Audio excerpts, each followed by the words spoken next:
Revolutionary War began, there was no federal presence in Springfield. This was strictly militia that responded to the emergency of the time. But by early 1777, these two blocks up here, city block area, had been identified as an area in which the federal government wanted to place an arsenal. By an arsenal, we mean a facility that would store and maintain weapons and equipment of all sorts for the military.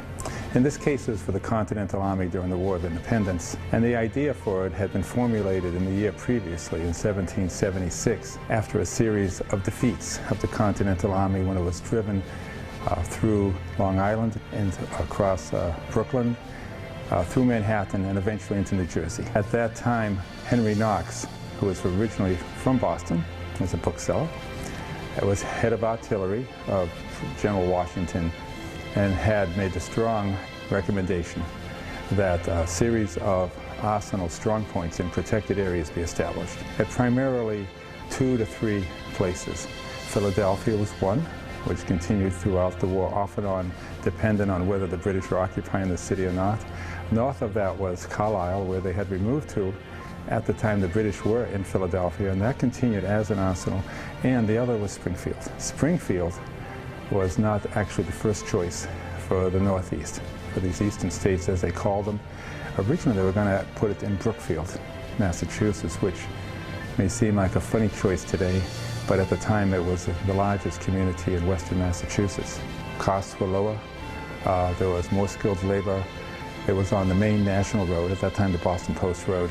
They could supply the Hudson Valley, the West Point area, which was a strong point they were determined to hold against the British. And the decision was made then for here. Washington wrote to Congress and said, I want you to consider this, but this is how it's happening, basically. I've ordered this here. That was February 1777. The place built up very rapidly. By that spring, there were French vessels unloading in Newport and Boston and Portsmouth, New Hampshire. There were French specialists coming up building cannon carriages. We had cannon tubes coming to us. Also, we started getting French muskets, older ones at that time. This was a year before the French became an official ally. And by the time the summer comes around, much of this is going on in Springfield itself at a couple of rented facilities. And Springfield is on the map. The first battle in which Springfield Armory seriously contributes to, or Springfield Arsenal at the time, the Battle of Saratoga, that's September of 1777.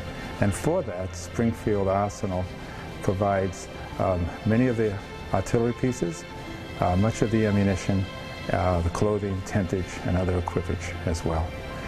So we contribute materially to that victory, which not only raised morale, but brought the French in on our side, and the French were critical to victory.